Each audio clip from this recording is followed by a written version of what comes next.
January 25th is a big date for anyone with an ounce of Scot in them. Tonight is Burns Night. It is a chance to pay tribute to Robert Burns, seen by many as the national poet of Scotland, even if he did die 227 years ago.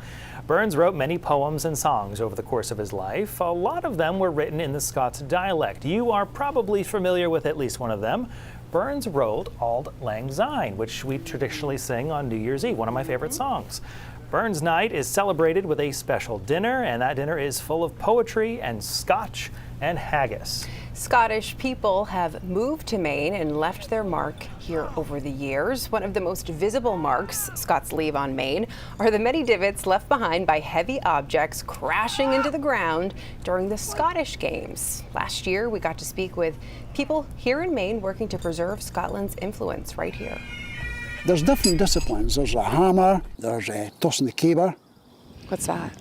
Well, as you guys say, is that when you throw the telegraph pole? Yeah, one of those things. A caber is a very huge telegraph pole-ish type object that you have to pick up at the bottom, lean on your shoulder, and get a point of balance. Okay. We're not even at the throwing stage yet. So you get the point of balance with this pole. Huge piece of wood. Yeah. So once you've got your point of balance, you've got to run and gain momentum so that when that is thrown properly, it will do one revolution like that and land. At 12 o'clock? Yes. Preferably like that, not like that, not like that, or not just not doing a revolution at all. It's not counted.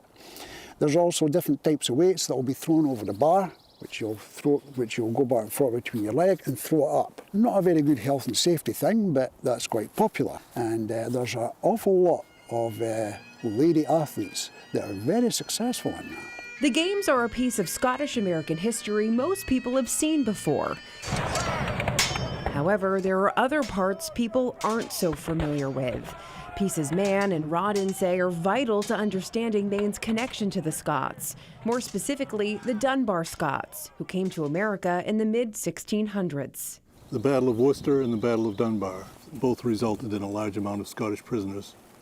Many of them were marched overland into England and then auctioned off. Many of them were hung. Imagine so many of them died before they ever got sold because they were marched overland, many of them barefoot, most of them naked. They lived off whatever they could pull up beside the road to put in their mouths and eat. They died of dysentery, they died of disease. They were planted in mass graves. And the ones that were strong enough to survive all that were put on a prison ship and sent to New England. 2 different prison ships that came in, and they were sold to work in the ironworks in Saugus. They were sold to work in the sawmills in Berwick, Maine. Many of them were sold out to other various individuals. So they had left their family. Many of them none of them saw their family again, ever. They got put in prison. They got whipped at the stake. And when they worked off their indenture, they went on to found townships all up the coast of Maine. It's an incredible story.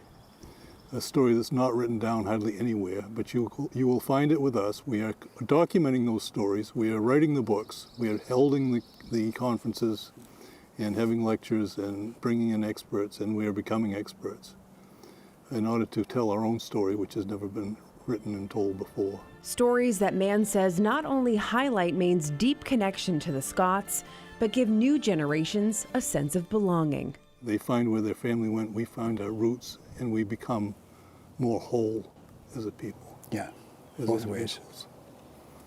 I believe it. It's good stuff. We had an archaeologist come and work on an old cemetery that's connected with my family in Freeport, and she wrote a report about the people that were buried there.